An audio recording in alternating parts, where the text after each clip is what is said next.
experience with all of you today because this is part of what our journey is really represented is a collaboration across industries and across different dynamics with respect to different geographies and markets as well. One of the things that we can really think through as we start our discussion is what state we're in, where we are in our marketing journeys and in our customer experience journeys. And the one thing that I think everybody can recognize and agree on, no matter what differences we have, is that things have changed. Things are very different today from the way that they were 2 years ago, even 1 year ago. And so first, I want to congratulate you for making it through 2020 and Q1 2021. And as we think these things through, let's start by understanding a little bit about what has changed. There was a journey that we were all on prior to the pandemic, which represented a shift towards a different kind of a customer engagement imperative. And that was driven by changes in demographics, customers, the buying groups within our customers' organizations have been shifting to a different set of demographics.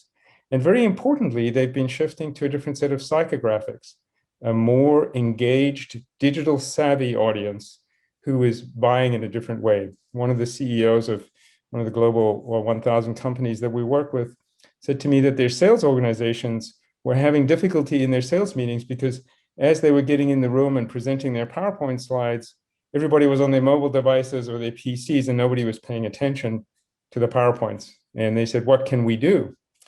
And of course, the answer is you've got to be on their mobile devices and you've got to be on their web browsers so that when they are using those devices and traversing those kinds of media, that's where they find you. So these kinds of shifts have been happening, and of course, they've been accelerated. And so just to get things started, what we want to do is something different today. You'll notice that there's no slide presentations in this webinar. It's all about engagement and discussion. Let's just start with a couple of quick polling questions to get a sense of who we are as an audience, but also what our perceptions are. So I'm going to ask Dana to kick one of the polling questions off with respect to how B2B sales interactions and buying behavior are expected to change. And as you know, so please respond based on what you think the answers are going to be. But as you know, our consumer behavior has shifted dramatically, not just because of the pandemic, but certainly accelerated by the pandemic. But we've also noticed that the B2B trends are that buyers and sellers are now engaging in digital channels more and more. And what's important is for us to recognize that while this represents a change, it's not necessarily a problem. It's potentially a significant opportunity for us. So lots of companies have been doing studies around how senior executives think their customer engagement is going to progress over the course of the next several years. But very importantly, how buyers are actually going to expect different kinds of engagement. And so this Gartner study focused really on buyers and how they expect their interactions to go.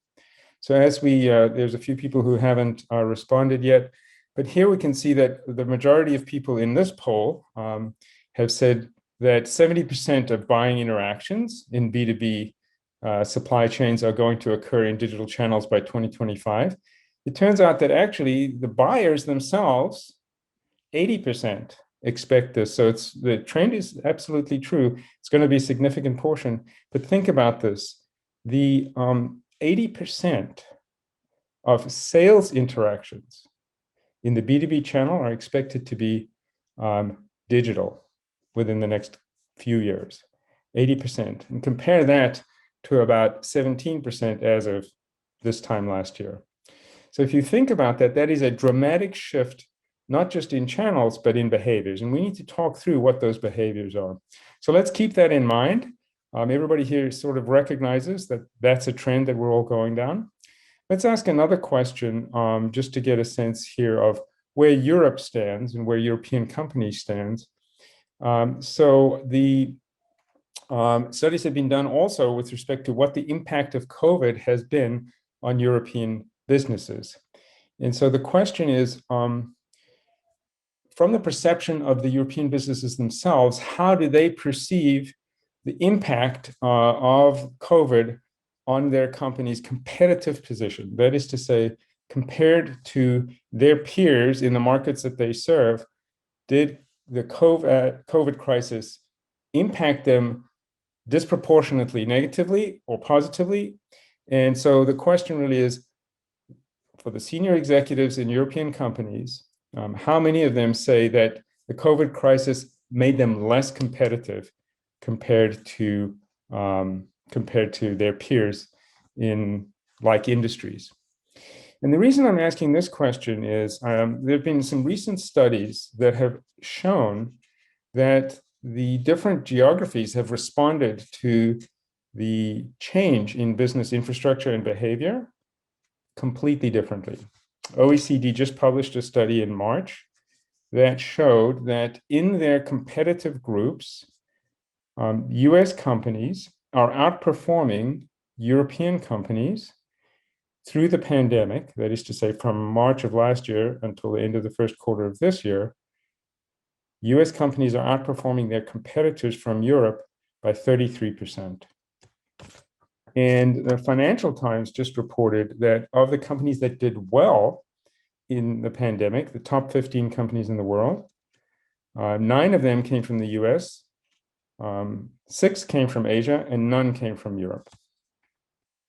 And then the last study that was just published in March was Boston Consulting Group did a study that showed that as a percentage of overall businesses, the companies that are in financial distress, 38% more European companies are in financial distress as a consequence of the financial crisis as caused by COVID-19 and the changes in market dynamics, 38% more in Europe compared to the United States.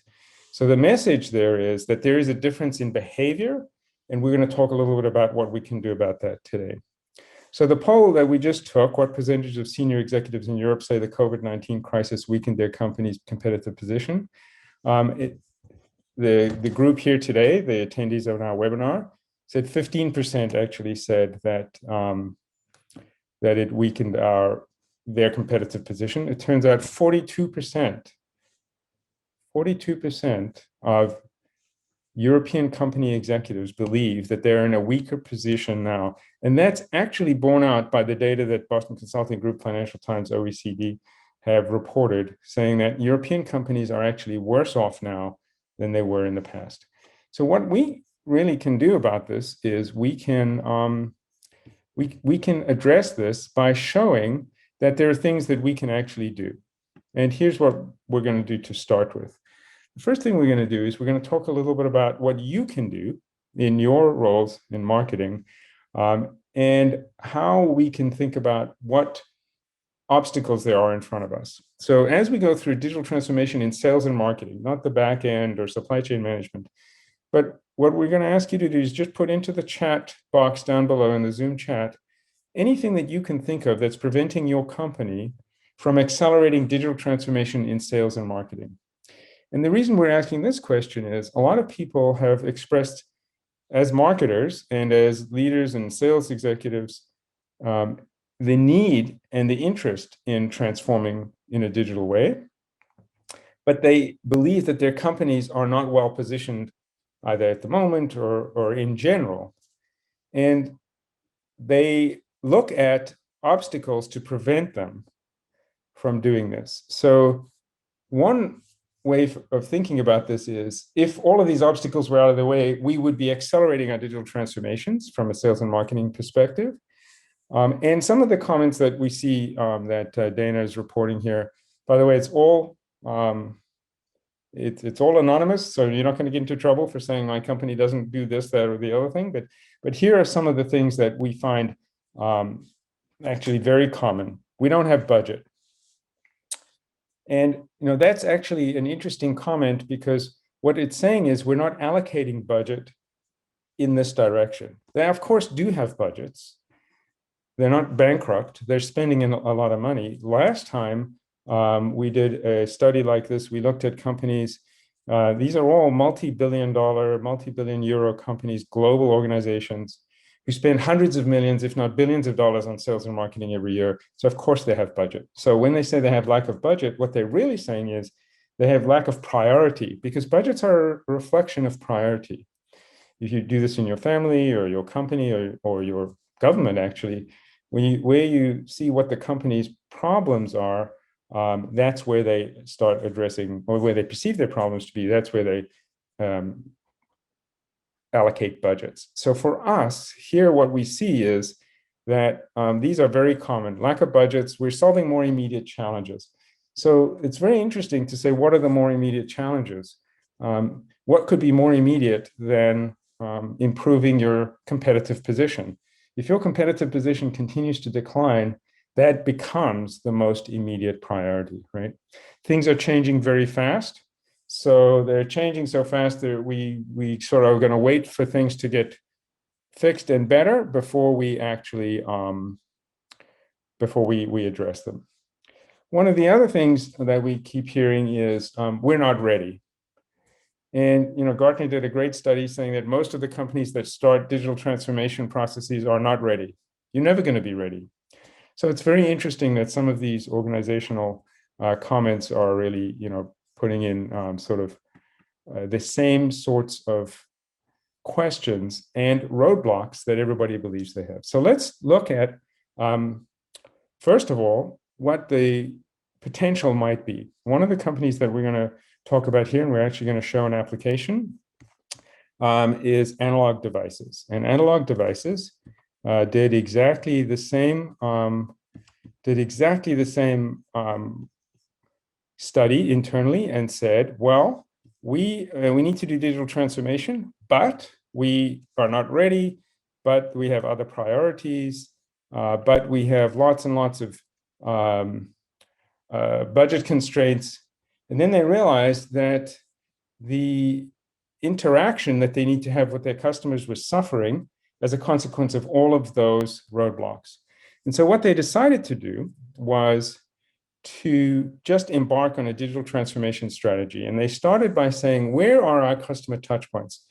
And they started by looking at live events, moving to digital, sales meetings, moving to digital, and marketing launches and all of the other kinds of marketing events that they typically engaged in, having to have a digital customer engagement.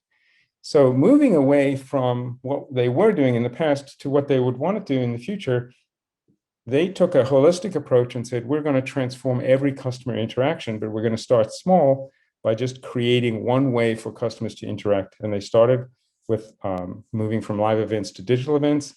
And here's the solution. So we're actually going to share the solution with you and let you actually interact with what Analog Devices did. So in the chat window, Dana is actually going to give you the link to this application.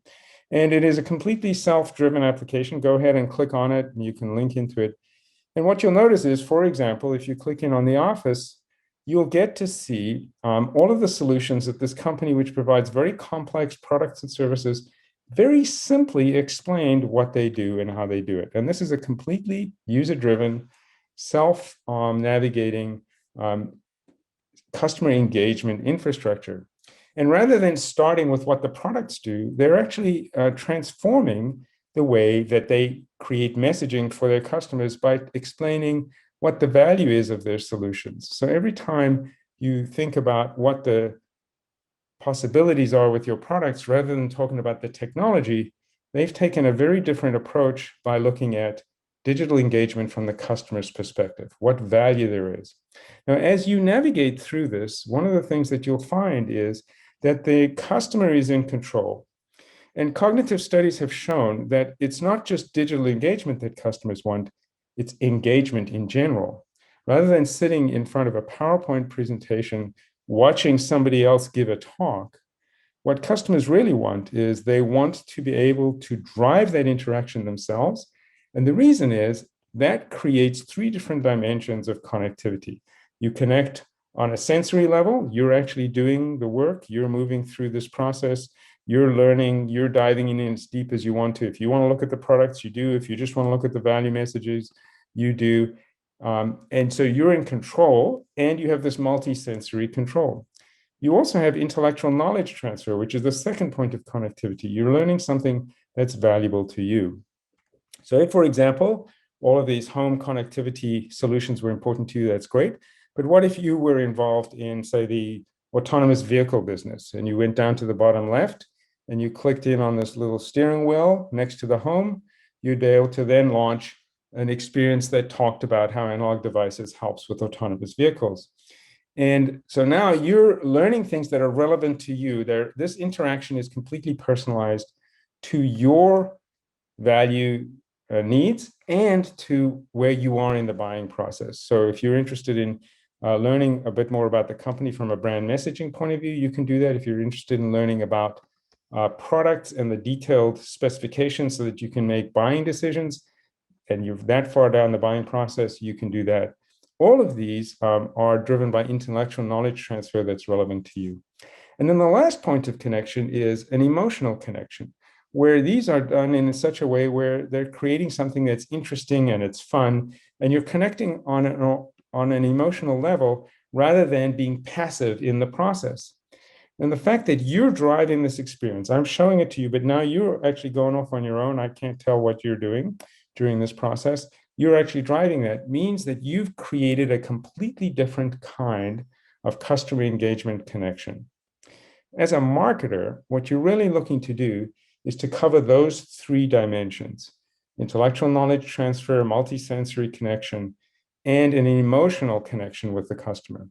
The reason that this is important is cognitive studies have shown that this creates a much better memory retention. When we're operating in this COVID situation and everything is digital, we're in a much more difficult situation from the perspective of customer focus. And what we found is that when customers are in these kinds of meetings, in webinars or in sales meetings, and they're getting PowerPoint presentations, or the salesperson is talking, they are actually the ones who are the customer is being passive in the process, and they don't focus very well. In fact, they're only focused 23% of the time. So why this is important is it's hard to remember to begin with, but if you're only focused 23% of the time that you're in a meeting, that makes it much more difficult for you, the marketer and the sales team, to ensure that the message that you want to convey is in fact conveyed. Now you can keep interacting with this application as much as you want later. I'm just going to ask you to come back to the webinar so that we can continue to talk through some of the key issues and important messages here.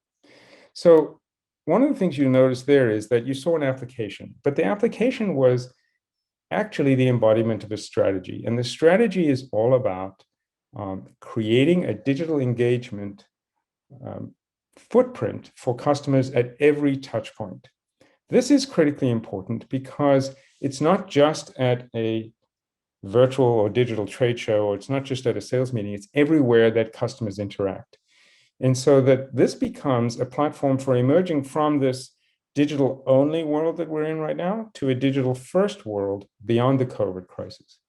This is important because we need to recognize that some of these changes that have been happening, the demographic changes, the psychographic shifts, are not just as a result of COVID. They were trends that were happening before COVID, and they're going to continue. So what the imperative is for us to change now so that we can ensure that we're going to address those competitive issues going forward. And it's not just about operating in a COVID situation. Let's do another application, and I want to talk through the results. Dana is going to actually share an application with you now, which is an application that was created for a company called Micron. And they wanted to actually be able to get customers to do two different things. One, at a brand level, understand the role and the position that the company played. And then at a deeper technology level, what solutions the company made that actually solved their customers' specific problems. So that link that Dana just showed you, when you go in and look at this one, there's a different way of actually looking at these applications. If you start at the top with memory makes it matter, what you'll see here is that this is a way of thinking about the position that this company provides or plays in a whole variety of different vertical markets.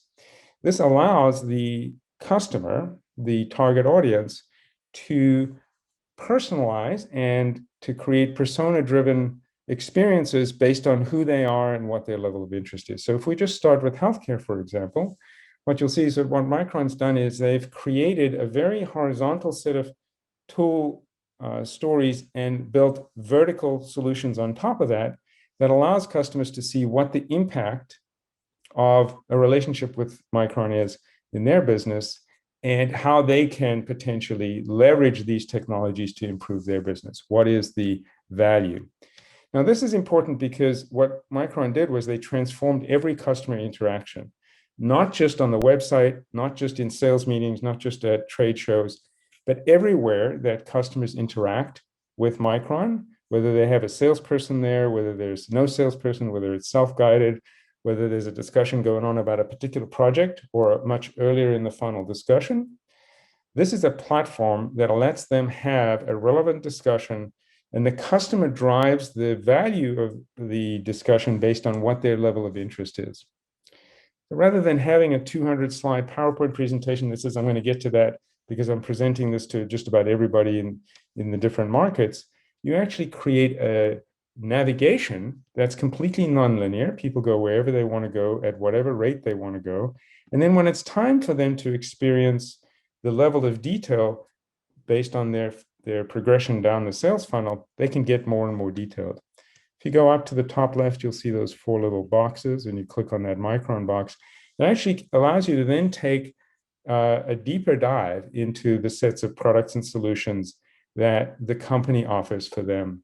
And so what this allows people to do is to use the same set of digital tools to transform the customer experience all throughout the buyer journey. That's important because it's been shown, and in fact, Deloitte just released a study in the Wall Street Journal this week showing that 34% of B2B buyers make buying decisions not just based on technology and price, but in other words, products and price, but based on the customer experience that they had during the entire awareness, interest, consideration, decision process. And so what we're finding is that creating these sets of consistent experiences is very, very important. And that allows companies to deliver a consistent way for customers to interact and engage without people having to present to them and without their customers losing focus and losing attention. And if you look at all of these kinds of interactive touch points, these are all very engaging, interesting ways to interact and learn. They're very sort of B2C driven in the sense that these are the kinds of experiences that people experience in their consumer personal lives. And now these experiences are becoming the ways that companies interact when they are in their B2B personas. And so based on where you are, you can delve into more and more detail and think about the transformation rather than going just from features and functions. You can actually start with what marketing really wants to deliver, which is value stories first. And if you look at the key messages that we're looking at here, these are all value propositions: reduces total cost of ownership, reduces complexity, eliminates risk, and then scalability, improves scalability. These are all value propositions. How you get there, you can dive into those levels of detail and you can learn more, and you can go all the way down to the product level if you wanted to. And from a marketer's point of view, what you've been able to do here is create a consistent set of messages that customers experience.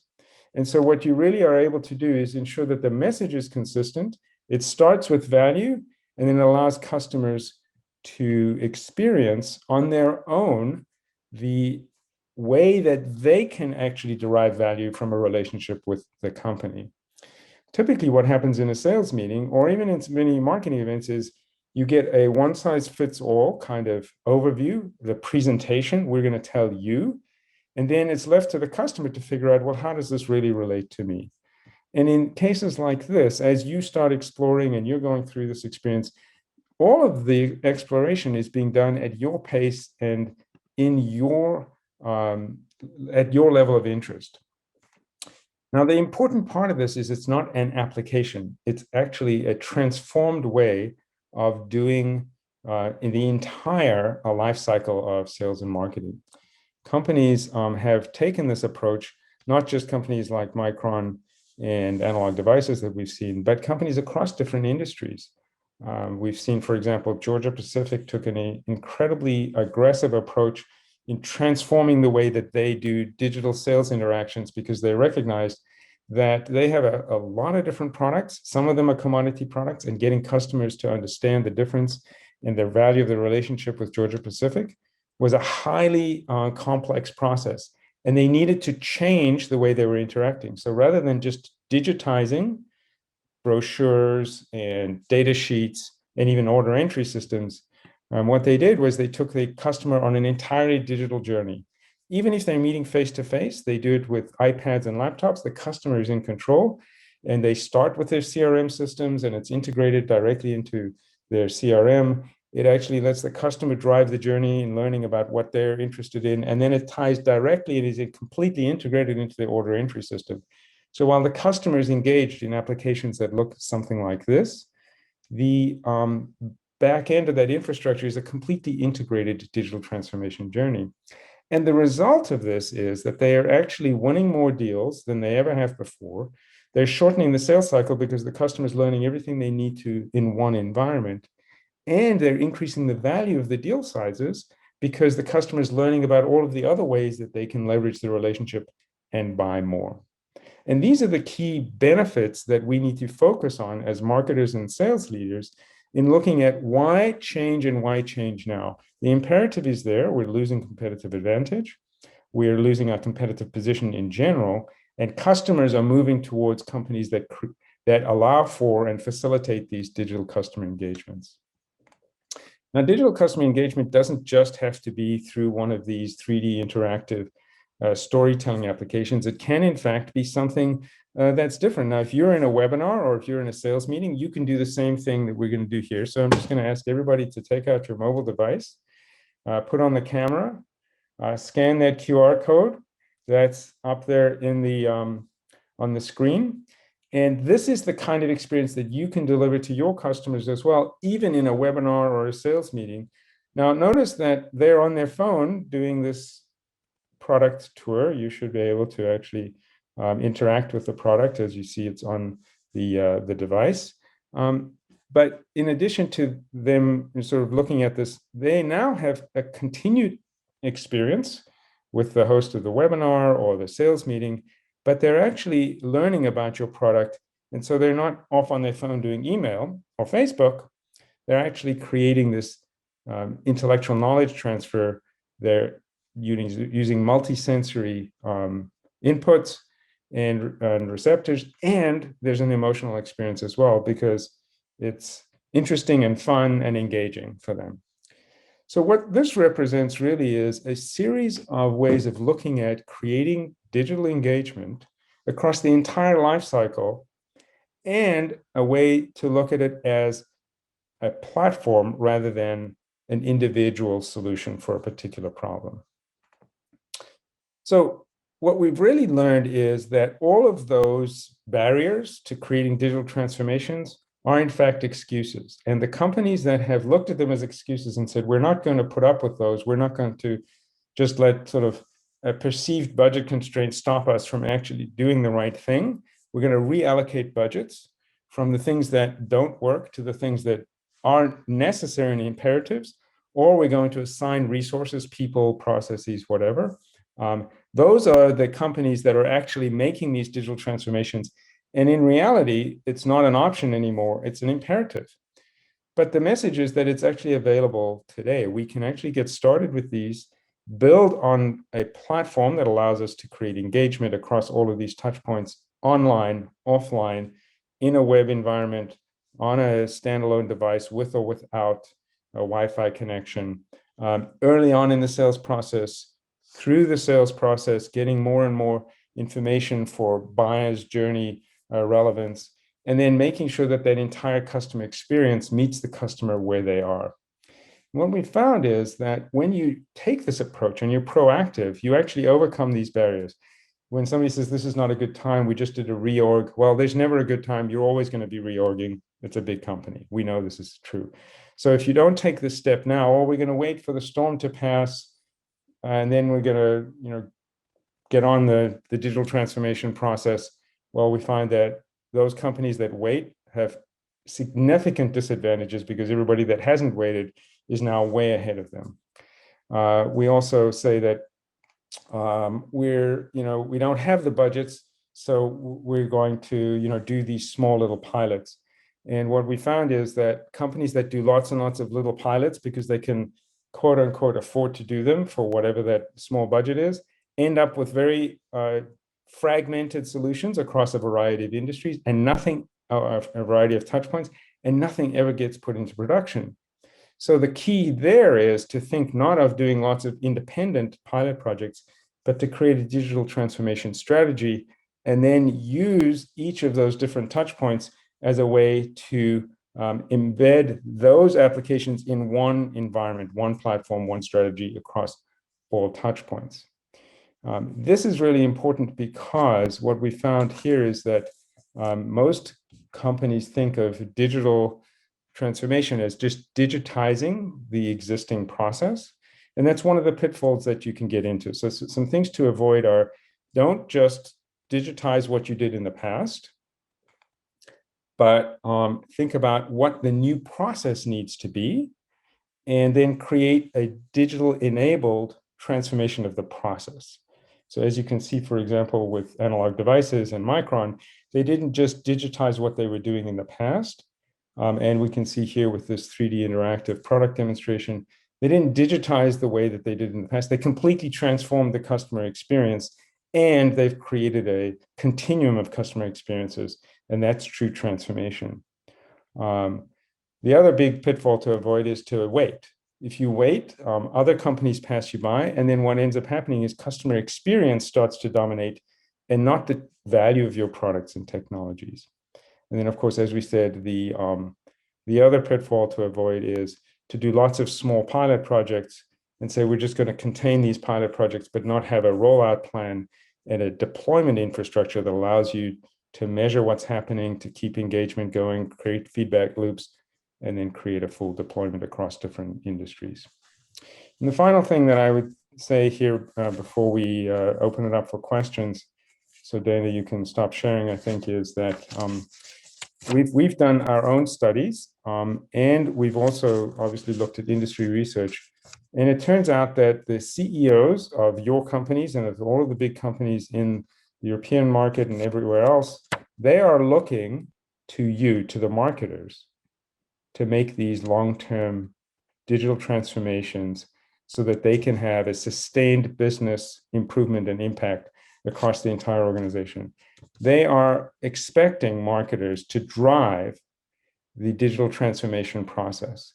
So it's no longer one of the 7 things that marketers have to do. It's the number 1 priority: create a digital transformation strategy. And by so doing, you can actually elevate the role that marketing plays in these companies in general, because the direct impact of doing all of these customer engagement digital transformations is going to actually have a very significant direct impact on revenue and profitability, market share, and customer loyalty. And those are all things that are going to drive the long-term sustained success of the companies, and they're going to reverse this trend of competitive advantage being lost as a consequence of not being able to respond adequately and appropriately in this digital first world. The message is the digital first world is going to continue long after the COVID pandemic is under control. And companies that invest and dedicate themselves in digital transformation and infrastructures to create these kinds of engagements as a strategy rather than a point solution, those are the companies that are going to win.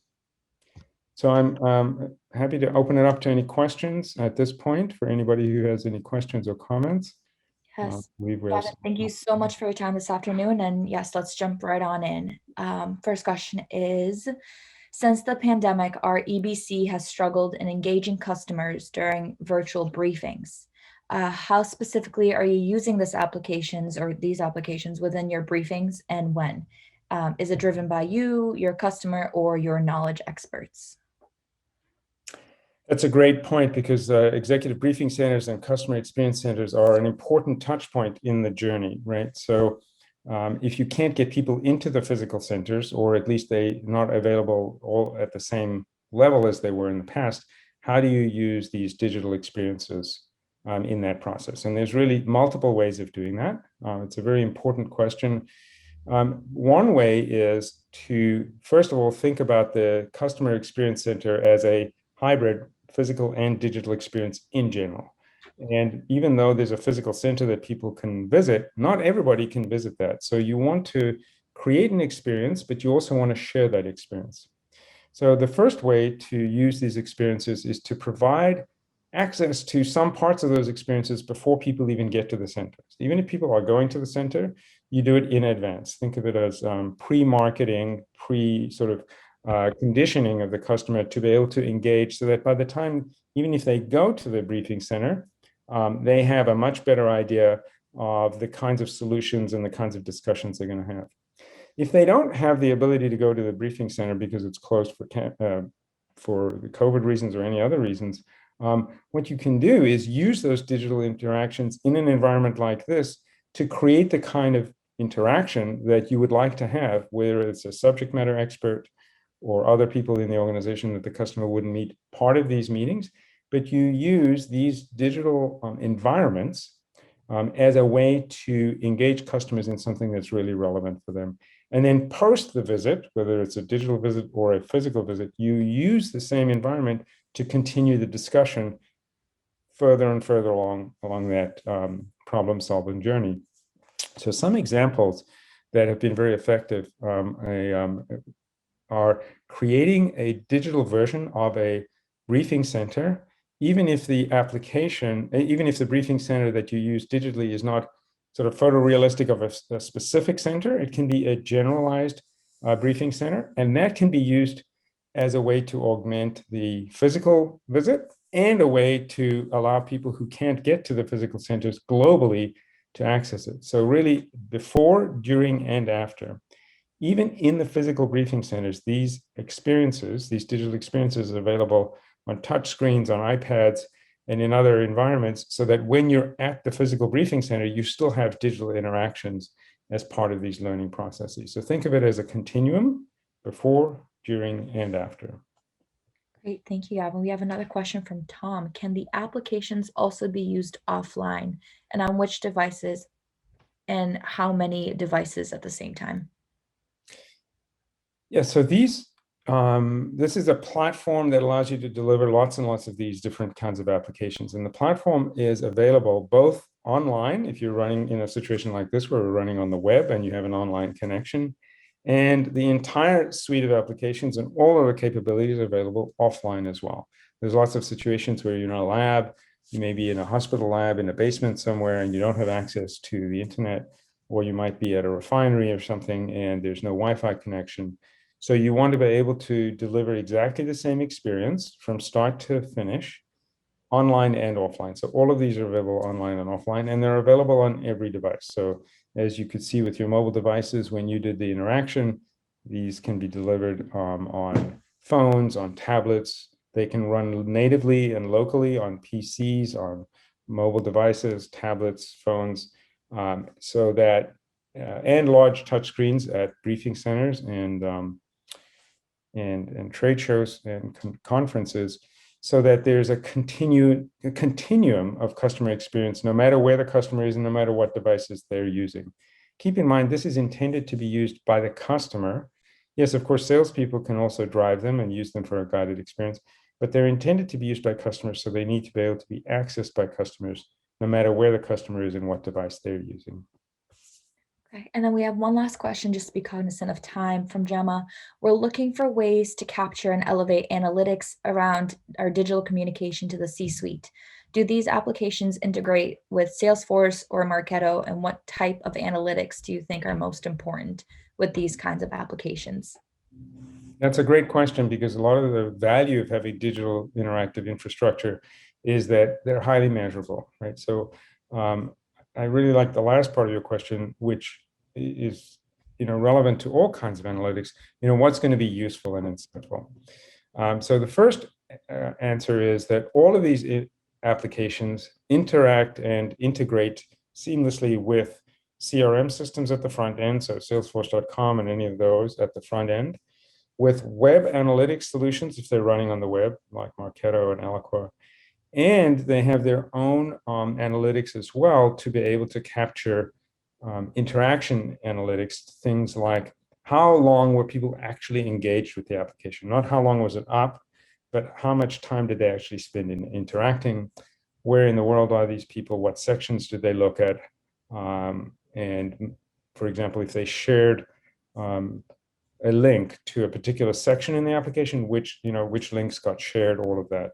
So the way that this works is it can be used in a standalone environment to run these applications by themselves, or they can be used as part of a continuum, like we talked about with the Georgia Pacific example, to help create personalized experiences for the customer, but also to create highly insightful understanding of that customer journey for the sales team and the marketing team. So they integrate but bi-directionally. If you've got information in Salesforce that you want the application to adapt to, for example, how many beds are there in this hospital, you might have the application already know information about the customer because it learned information or it absorbed information from Salesforce.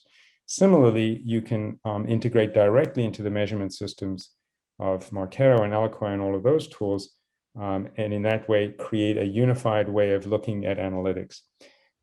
In terms of what's really important, what you should be looking for is customer engagement, which is to say, how much time did customers really engage? What were they engaged with? And then being able to tie that back into the downstream purchase behavior. What did they ultimately buy, and how did the knowledge that they learned using these applications help them make those buying decisions? Great. All right, so that concludes today's Elite Marketer webinar, Why Change? Driving Long-Term Success Through a Progressive Digital Sales and Marketing Strategy. Gavin, thank you so much for your time and for sharing these critical B2B marketing insights. And of course, thank you to all our attendees today for joining us as well.